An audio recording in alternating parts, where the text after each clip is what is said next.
Starting off at number 10 now, we have the woman in black. Now if you've ever watched any of my urban legends videos, you'll know that almost every country in the world seems to have a creepy story about a woman wandering along the side of the road and scaring drivers. Well, in 2014, it really happened. All along highways in Alabama, Georgia, Ohio, Kentucky, Tennessee and West Virginia, people started seeing a woman in black by the side of the road. She would always be wearing black willowy robes, dragging a small black bag and perhaps an umbrella if it was raining. Some people tried to talk to her, to offer her food, water or money. She refused it all. Who was the woman in black? Well, eventually people found out. She was 54-year-old Elizabeth Poles. Police took her to an undisclosed location for her safety, where they fed her and helped her find shelter. She later told ABC News that she wished people would mind their own business and that her long journey was related to her faith and religion. Now sadly, this interview only brought even more attention to Elizabeth, although she eventually dropped out of the public eye and perhaps continued her long journey. Moving on to number 9 now, we have the body snatchers. In the 1960s, there was a rumour going around that governments were removing parts from the bodies of dead children and shipping them to secret labs in the US.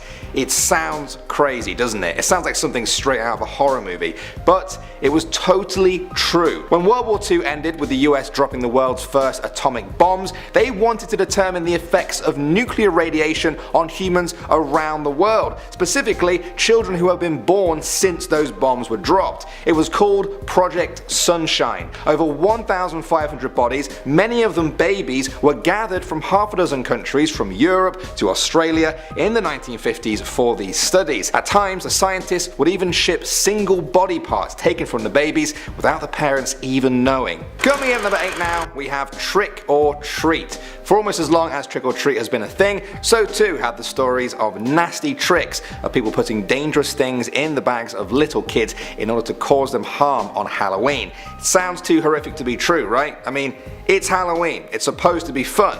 In 2017 though, some parents' worst fears were confirmed when a mystery person allegedly dropped a small bag of crystal meth into the trick-or-treat bag of a toddler in Wisconsin. The Menominee tribal police chief said the child's father was going through the candy and he found a really small clear plastic bag about the size of a quarter. When the substance inside was tested, it was proven that the powder was methamphetamine. As a response, the local school banned students from bringing any candy to school the next day while an investigation continued. Moving on to number 7 now, we have Colonel Buck's cursed tomb. You can find Colonel Buck's tomb in Maine. He was a famous military leader in the late 18th century, but is mostly known nowadays for his tomb. Colonel Buck's was a Justice of the Peace. That title means he was a figure tasked with leading the local people and making sure justice and peace was always maintained. As part of this role, he is said to have ordered a witch be put to death by burning. The accused woman, in her dying breath, is said to have put a curse on his tomb that Buck had prepared for himself years before. When people looked at the tomb after, they saw a strange stain on it in the shape of a woman's leg. People said this was a sign of the curse and the leg was actually the witch's. Now according to legend, the stone has been replaced many times, but this stain keeps appearing. This urban legend is 100% true, except I think for the stone replacing bit. I'm not too sure about that bit, but yeah, let's go with 99% true. Next up at number 6 now, we have Loyon. For many years, people in Switzerland spoke of a strange figure who stalked the Morlaix forest wearing a camouflage jacket and a vintage gas mask. The locals began to call him Loyon, and he slipped into urban legend. Then, in 2013, someone snapped an actual picture of Loyon. He was real. Locals searched for him all over the forest. Someone even found a camouflage boiler suit folded in the forest along with a letter from him.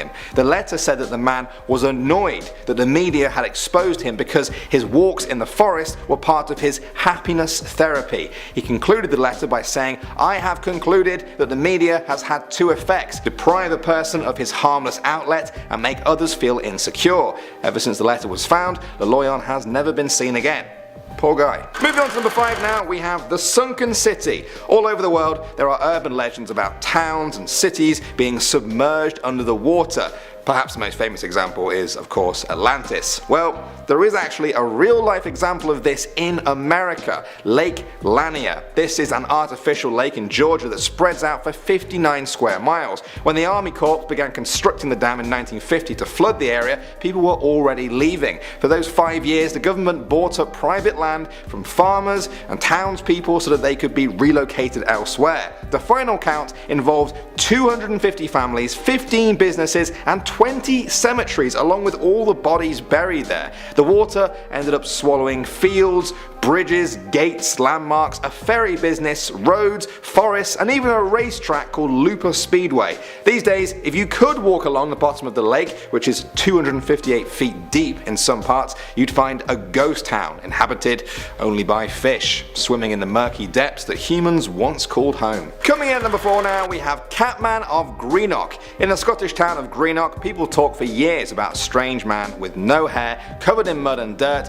who would be seen eating rats. If it sounds bizarre, that's because it was. The story spread across the whole area. People enjoyed it as nothing more than a creepy story, but then in 2007 things got very real. Someone uploaded this video of the Catman in real life chomping down on an actual rat. This was a shock to many people because stories of Catman have been around since the 1970s. However, since 2017, no sightings have been confirmed and Catman has slunk off again into local urban legend. Next up at number 3 now, we have E.T.'s burial spot. Now from that title, you might think I'm about to tell you that E.T. wasn't just a movie, it was all real, and he died, and I know where he's buried. Now if that was true, it would be the story of the century. It's not that, but this is really interesting as well. Legend says that somewhere in the New Mexico desert, Atari buried copies of one of the worst commercial failures in video game history, E.T. the Extraterrestrial. Why did that game fail? Well, it was clearly a cash grab deal with Steven Spielberg to make more money from one of the most successful movies at that time. They had just 5 weeks to make this game, and as such, it was rushed and sloppy and just rejected by the early gaming community.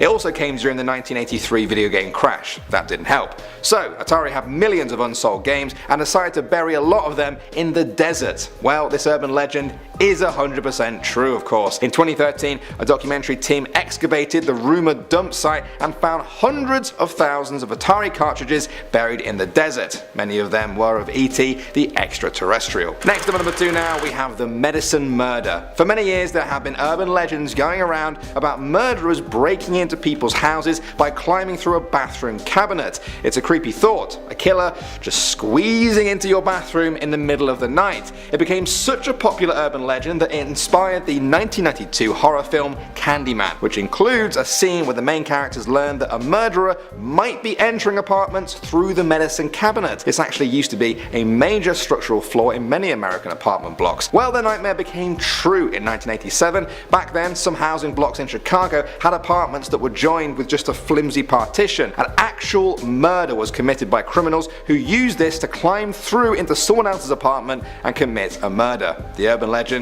had become a movie, which has ended up becoming a reality. And finally at number 1 now, we have Slave Master. Around the turn of the millennium, many people started receiving chain mail warning them of an instant messenger user called Slave Master, a serial killer who lured women to his house through public chat rooms. Sometimes he used names like Monkeyman935 or Sweet Cali Guy Forever. Whatever his name was though, the email warned people that he had already killed 56 women. It seemed like an urban legend, and many of the details might have been embellished, but there is actually some dark truth to this story. In the 1990s, John Edwards Robinson was a serial killer from Kansas City who lured people to their deaths using instant messaging sites.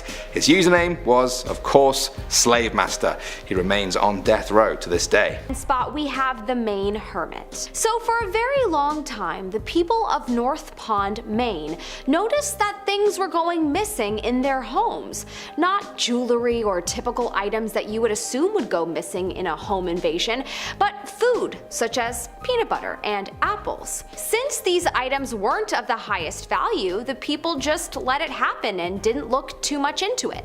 until the invasions continuously happened close to, oh, just 1,000 times, and that is not an exaggeration. Eventually, a man by the name of Christopher Knight was caught and was given the nickname of the Maine Hermit. Apparently, this man had been without human contact for 27 years as he was living alone in the woods. He would just steal what he needed to survive. Thankfully, he wasn't dangerous, but scary to think that he had been breaking into those people's homes so easily for years. I bet you they all installed security systems after he was caught. In our number 9 spot, we have the secret tunnels. It has been long thought to be an urban legend that beneath a lot of schools are secret, mysterious tunnels. Well, apparently, that is actually true. These tunnels are said to connect to places or even to lead to hell. Well, I'm not so sure the hell part is real, but the tunnels do exist in a lot of schools throughout the US. From people that have seen them, they have said that the tunnels are dark and cold and truly just the most spooky, probably where the idea of them leading to hell came from. They are mostly abandoned and any source of light that was once in them is completely gone. They were believed to have been used before as perhaps an easy sort of transportation between the buildings in the campus during the colder months, as they are typically in places that experience colder climates. In our number 8 spot, we have the University of Rochester swimming pool. Once upon a time, schools used to have swimming pools and it was a huge attraction. There would be swimming teams and competitions, and then over time they stopped being made with them and they became less popular. They became abandoned even in some schools like the University of Rochester, for example. They housed a swimming pool that eventually was just used for the storage of desks and chairs. The desks and chairs are piled so high that it truly is a creepy sight. Apparently, there are also red footprints along the side of the pool, and some have speculated about them as they look like blood. Was this pool discontinued because of a killing?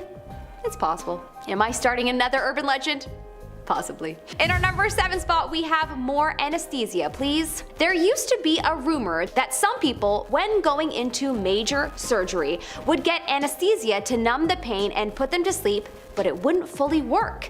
It was thought to be untrue and just a rumor until a few cases were revealed to have actually been real. Apparently, about 0.02% of people that have surgery fall asleep but still feel the pain as they require more than most. Yikes, that's the most scary thing ever. Truly the worst nightmare you can imagine. They are asleep, but they still feel the pain of being ripped open. Apparently it has been reported that the people that this has happened to, unfortunately, have taken their own life not too long afterward due to the PTSD from the event. Wow, truly horrific. In our number 6 spot, we have the Bloody Mary. No, not the delicious drink that is, fun fact, my favorite beverage. Canadians call them Caesars, but I have heard that the rest of the world calls them Bloody Marys. Anyways, you know that fun children's game where you look into a mirror and say Bloody Mary 3 times and a Bloody Mary is supposed to appear? Such fun. Some children's games amaze me. Well, I'm not about to say that this game is real and to run to your mirrors right now to try it. I wish. Actually, no, I don't wish. But actually, this game is based on a real person. You're supposed to see the ghost of Mary, the first Queen of England from the 1500s. Apparently, she was quite violent, and that is where the name Bloody Mary came from, as she is said to haunt and kill the person who summons her in the mirror. I was too much of a scaredy cat to play this game as a kid. In our number 5 spot, we have the Body Farms. Yeah, the name of this one totally creeps me out, and the fact that this actually exists is horrifying. I mean, the main purpose of these body farms, where dead bodies are lined up for observing, is so that scientists can study them. Apparently, such farms have dozens upon dozens of decomposing dead bodies. Apparently, what we can learn from these bodies can help police solve unsolved cases. A lot of unidentified bodies are donated to these farms, as well as people donate them too. I mean, I kinda like the idea of helping with scientific research once I'm gone. But then again, I also like the idea of being put in a cozy bed with all my fave things for eternity too. So, a decision for later, Mal. In our number 4 spot, we have real Halloween props. Do you remember being a kid and walking up to a house to go trick-or-treating on Halloween and looking at the decorations and thinking, what if one of these decorations were real?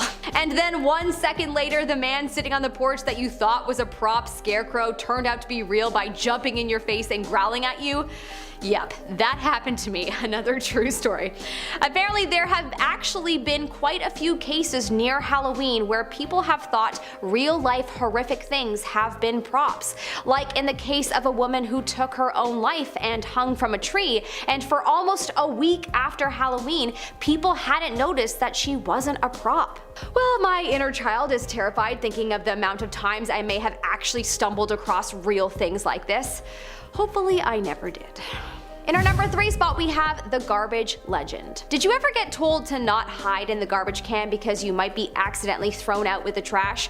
Well, that was not just some old story that parents told their kids to practice safe play. No, this story actually stemmed from truth. Apparently a boy was hiding in a duffel bag while playing hide and seek, and his mom accidentally threw it out with the trash, and the garbage man even put him in the back of the trunk, but thankfully the boy was discovered before the trash was crushed up. Apparently there are some other stories where people weren't as lucky.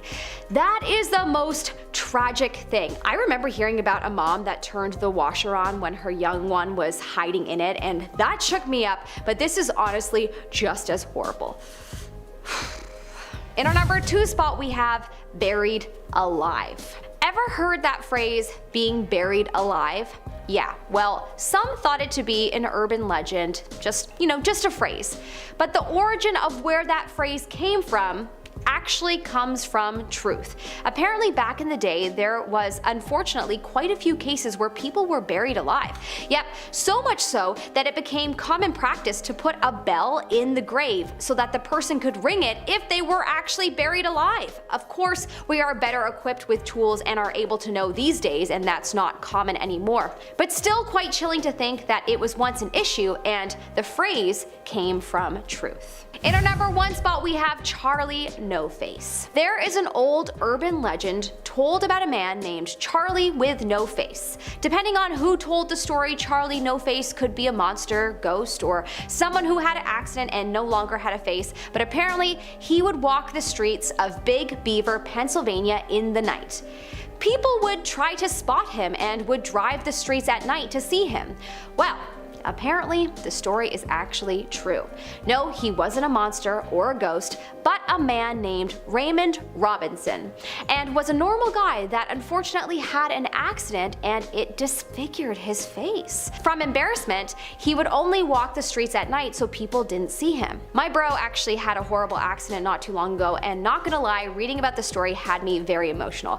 Thankfully it wasn't as bad as this guy and he's alive and recovering, but it certainly gives you perspective as to what's important in life. Number 10 now, we have Cropsey. Some of you guys may have heard me talk about this one before. It's the story of the boogeyman of Staten Island. He was rumored to be a homicidal maniac who escaped from a mental asylum. He would hunt for children and drag them back to the ruins of a hospital where he lived. Witnesses always said that he had a hook for a hand. These stories were meant to scare kids, perhaps even told to them by their own parents who wanted them to be more wary of strangers. Then, in 1972, the boogeyman became real. News broke of a real-life Cropsey man called Andre Rand. He was a former janitor at the local school for mentally disabled children. Rand was arrested in connection with the disappearance of Jennifer Schweiger, a 12-year-old girl with Down syndrome. He lost his job over the case and moved into the now abandoned school that he used to work in. He was eventually convicted of murder, and police connected him to the disappearance of 4 other children. No bodies were ever recovered. Moving on now to number 9, guys, we have the Bunny Man. I talked about this legend in my West Virginia video, if you remember. The story goes that in 1904 a mental asylum closed down. While transferring inmates to a new facility, one of the buses crashed. Most of the people in it were killed or captured trying to escape, but one actually did escape, known as the Bunny Man. He would then roam the land hunting rabbits and then leaving their half-eaten carcasses for the locals to find. Sometimes they will be hanging from a tree or a bridge. Although there are parts of the story that just don't add up, something strange happened in 1970. Mississippi, a couple driving their car at night had an axe thrown through their window by a man in a bunny suit. 2 weeks later, another man found an axe-wielding guy in a bunny suit chopping wood nearby who was gone by the time police arrived. Are these linked together somehow? Is there more truth to this than meets the eye? Moving on now to number 8, we have the body under the bed. Ever since hotels and motels have become a common part of society, people have swapped stories about guests who discovered that the mattress they were sleeping on was either above or even stuffed with the body of a murder victim. A grisly tale for sure, but one that was confined to the realms of myths and legend. Then, in 1999, a case in Colorado occurred involving a couple who slept on a mattress containing a body. The police kept the details of that close to their chest, but in 2010 a huge story broke when guests at a Memphis motel discovered they had been sleeping above the body of Sony Millbrook, a missing person at the time. Her boyfriend, Lakeith Moody, was convicted of the crime. Many people were horrified and vowed to give their hotel beds a closer inspection next time. Next up at number 7 now, guys, we have the Maine robber. That's M-A-I-N-E. The state. For many years, visitors to Maine's North Pond have reported that something strange was going on there. Time after time, people reported that things were going missing. Not just one person, one time, many people, many times. Batteries and food would vanish from cabins, while flashlights just disappeared from camping tents. People thought either the earth itself was swallowing it all up, or there was a thief at work. It turns out they were right about that. In 2013, a game warden discovered Christopher Knight living alone in the woods. For 27 years, this man had been there watching hikers, canoeists and other visitors to the area. When taken in for questioning, Knight admitted that he was responsible for around 40 robberies a year. I mean, stealing batteries is one thing, but I feel like if you were being watched all those years and then you were proven right about it, that would be even creepier. At the number 6 spot now, we have the falling lawyer. Now, I've lived in Toronto for quite a few years now, and I've personally heard this story floating around the place, but I never thought it was actually true until now. They say that years ago there was a lawyer who loved to show off how strong his office windows were in his building that overlooked the city. Every time someone came to visit, he would take a long run up, jump, and hurl himself right into the window. Sure enough, the window would remain intact, although we'll never know if this actually impressed his visitors. Well, this lawyer was real, and his name was Gary Hoy. He was a senior partner at his firm with an office on the 24th floor. On July 9th, 1993, some law students came to visit. He took his usual leap at the window, but this time, after years of it being weakened, it smashed. Gary plummeted to his death, and the improbable story became somewhat of a local legend. Next up at number 5 now, we have the Puebla's secrets. For many years, longer than people can even remember, the people of Puebla in Mexico have talked about the tunnels. Secret tunnels that were built under their city by the Spanish conquistadors in the 1500s. It's been almost half a millennia since then, and the stories became legend. People looked for them, but they found nothing. The tunnels became a myth, something to scare the kids into believing there was a dark maze of caverns beneath them. In 2014, construction workers were in the middle of an urban remodeling project when they stumbled upon an old tunnel. Surely the legends weren't true. The Puebla History Center took over the site to investigate, and yes, it was the fabled tunnels people had spoken about. They determined the tunnels were built in 1531, right after the city was founded. Members of the Catholic Church supposedly used the tunnels to transport treasure and other property in and out of the city without people knowing about it. Part of the tunnels are now open to the public, giving you the chance to walk through the dark halls of an urban legend that came true. Coming in at number 4 now, guys, we have the alligators. I definitely talked about this one in our New York Urban Legends video. Many years ago in New York, people would say that there were alligators in the sewers below the city. They said a young boy once flushed his pet alligator down the toilet. Years later, he reached into the sewer grate to retrieve a lost baseball. At that moment, a fully grown alligator leapt up from below and ripped his arm clean off. The same alligator he had flushed away. Many people dismissed the whole story. Alligators, New York, crazy. However, in 1959, Teddy May, the commissioner of New York during the time of these rumors, wrote about the alligators in his tell-all book. He said that he and his inspectors did find alligators in the New York sewers in 1935. They were up to 2 feet in size. It took 2 years for them to clear them all out, more than enough time for the facts to get blurred with fiction. Moving on to number 3 now, we have the dog boy. For many people in Arkansas, they know the stories of the dog boy. Kids swap tales of a werewolf-like man who roams around the town of Quitman. Some even say they've seen him. Many of them might not know that the story is somewhat based in real life. Gerald Bettis was born in Quitman in 1954. By the time he was a young boy, the neighbours were already calling him evil. They said he liked to capture stray animals and torture them in twisted experiments. As he got older, he turned on his parents, tormenting them until, at the age of 27, his dead father was found in his home. The newspapers said it was illness, but others said it was murder. Bettis then kept his mother in the house until she was finally taken away and placed in protective custody. His mother testified against him and he was given life in prison, where he died a few years later. They say that his spirit still haunts that house and that he's often seen roaming the area as a ghost on all fours with shaggy hair like a dog. At the number 2 spot now, guys, we have Charlie No Face. Some of you may have heard me talk about this one in my Pennsylvanian video. Charlie No Face is the story of a boy called Charlie who once got electrocuted while climbing on an electric pole to try and see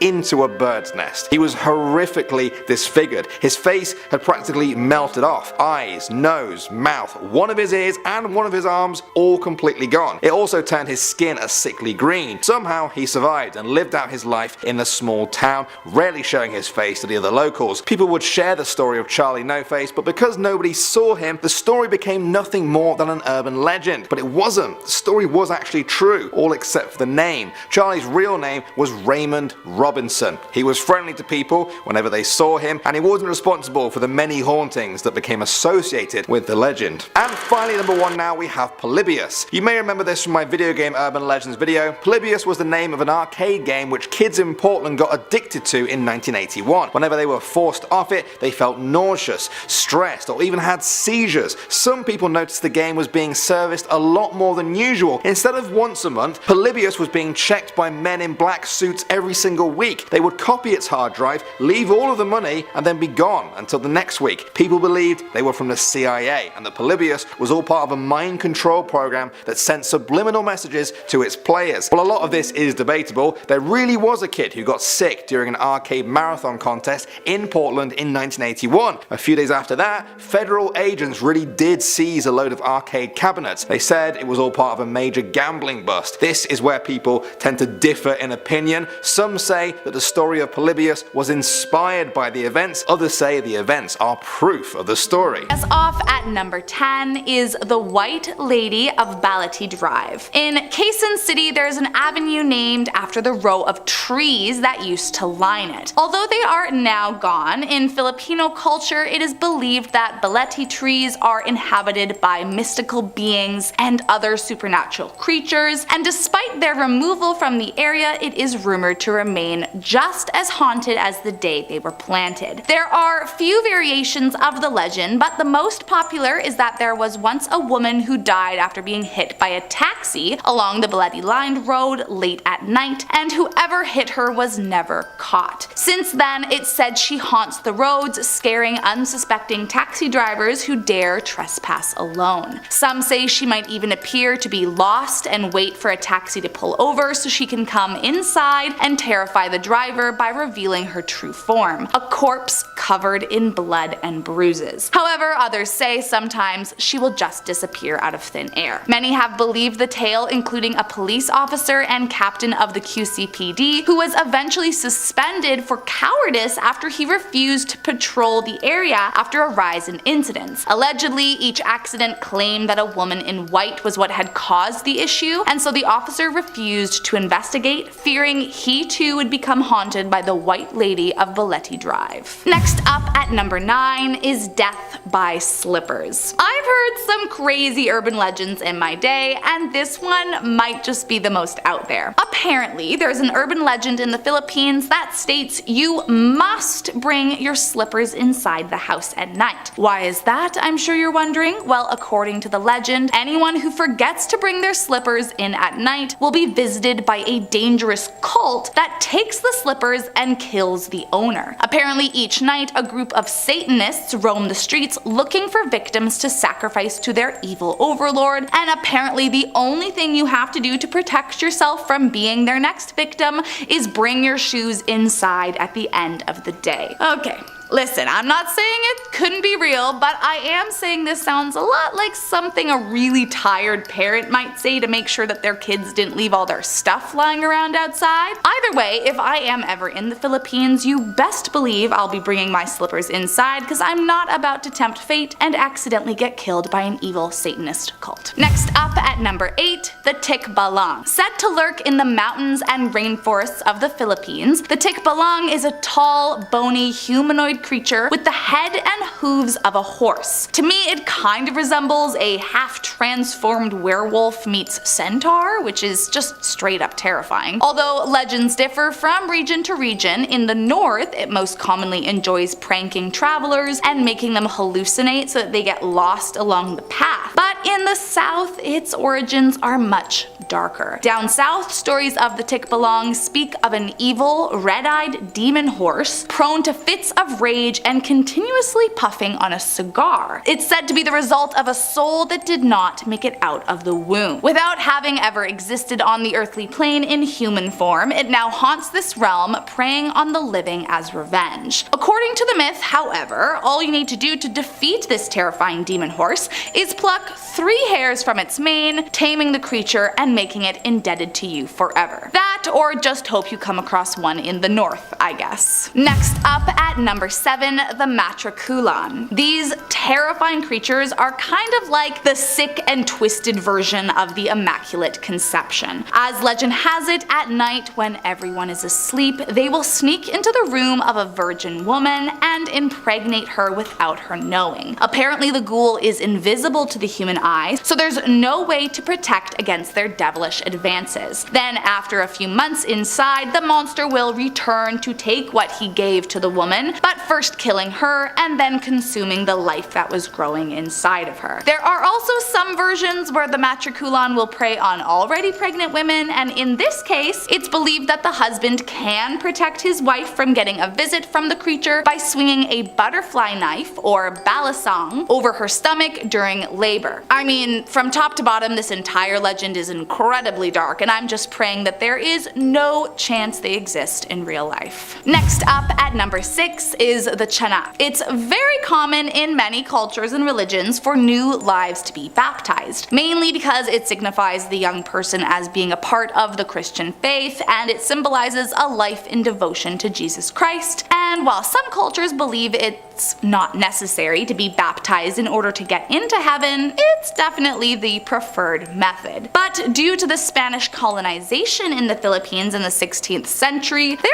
version is a bit more intense. As the story goes, many believe that any souls who are not baptized by the Catholic Church in their early years go into a state of limbo after death and will return to earth as evil spirits. These spirits are called the Tiyanak and are said to lure their prey deep into the woods, tricking them by shape-shifting to look like a little one abandoned and crying. Once they are picked up and have the victims right where they want them, the vampiric creatures will morph back into their true devilish form and attack. The only way to save yourself is either turn your clothes on inside out in hopes that the Tiyanak will be amused and set you free of the enchantment. That, or some garlic and a rosary, can also do the trick in most cases. Coming in at number 5, the Mambabarang. A terrifying Filipino folklore witch, the Mambabarang uses their powers to get revenge on those they feel have either wronged them or those who they are envious of. As legend has it, the Mambabarang will use their evil powers in order to conjure spirits and manipulate insects to enter the body of any person they choose, most often through voodoo rituals. What is scary about the Mambabarang is that they're not some evil demon or mythical creature, but just some ordinary human woman who practices black magic, and once they decide to conjure a spell on you, there is not much of anything that can be done to stop it. Once the ritual has been completed, she will instruct the insects who it is they are to infest,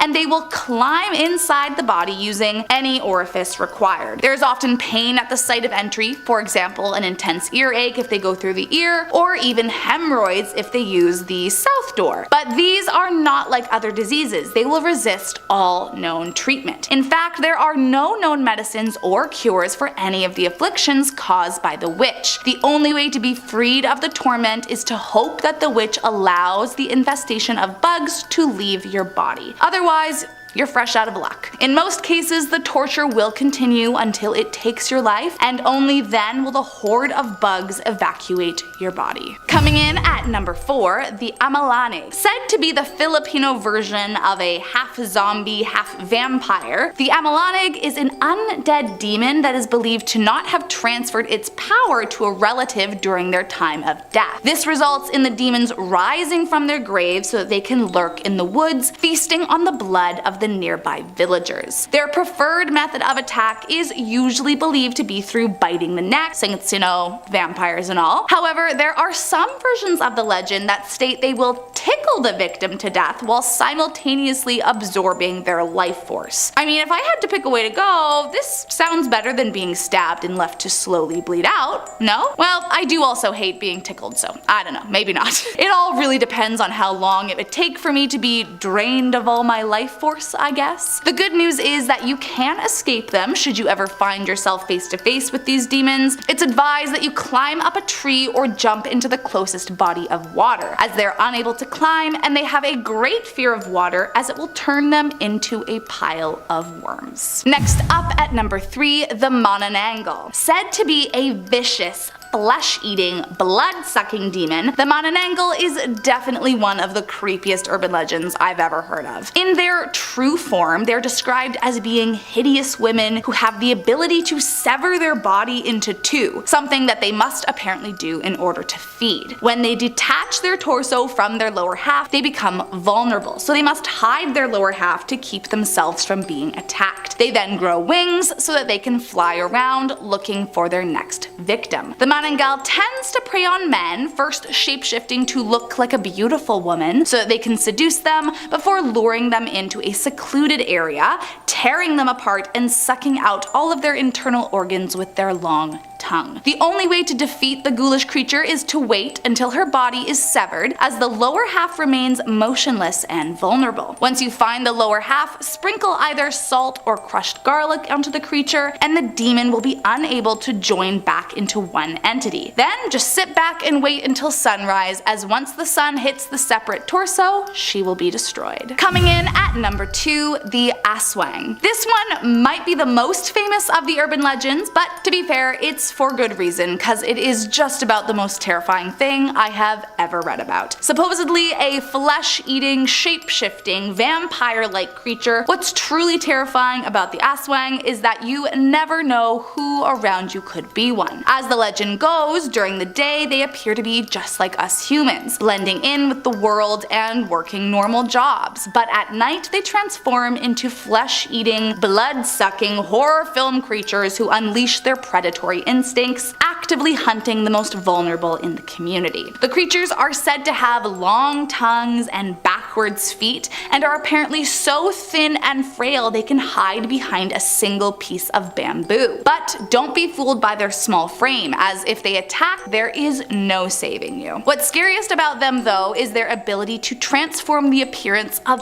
other objects too. In order to avoid suspicion, they are known to use plant matter to create a doppelganger of their victim's corpse in order to hide their feeding habits and fool the locals into thinking they died of another cause. The only way to repel the dreadful creature is with garlic or religious artifacts, particularly used against them during the day as they are weakest in their human form. Then once you have them at their weakest, you can kill the monster by decapitating it. And last up in our number 1 spot, Encantos. Often associated with the spirits of ancestors in the Philippines, Encantos are kind of a catch-all term for a few different mythical creatures, but are most commonly linked to fairies. Now, if you have only ever watched animated fairies from your favorite childhood shows your whole life and you're wondering what the heck these creatures are doing on a scary list, well then my friend, you have got to learn a little bit more about fae and the terrifying things they are capable of. When it comes to Encantos in particular, their motives are almost backwards to many other ghouls, as if they don't like you, they are rumored to inflict deadly disease, mental illness, or even gain complete possession of their human target. But if they've become smitten with a human, they will sometimes opt to bring them good luck, or they might just kidnap you and bring them into their realm forever. It's said you can try to ward them off by carrying a magical charm or an amulet, but once they have their sights set on you, either good or bad, it is hard to keep them away forever. Although the mythical belief in the Encantos may have originated as folklore, it has also been theorized that the fair-skinned fairies were actually created as a metaphor for the Spanish friars who colonized the Philippines, often abducting and taking advantage of the young Filipino women in the woods. So considering they're based off of real people, you don't get much scarier than that. Thank you so much for watching today, guys. I hope you liked this video. If you did, make sure to